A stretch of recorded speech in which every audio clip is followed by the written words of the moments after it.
Let's take a quick Yoruba history lesson here, shall we? When your empire fell, chaos spread. But the Egba people, they refused to vanish. They walked for miles through forest and rivers, and boom, Olumo rock. Abeokuta means under the rock.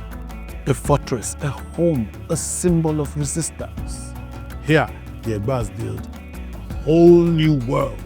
Markets thrived, warriors trained. And years later, a woman named Funmilayo Ransom Kuti shook the empire to its roots. What town history do you know? Share with us on the comment section.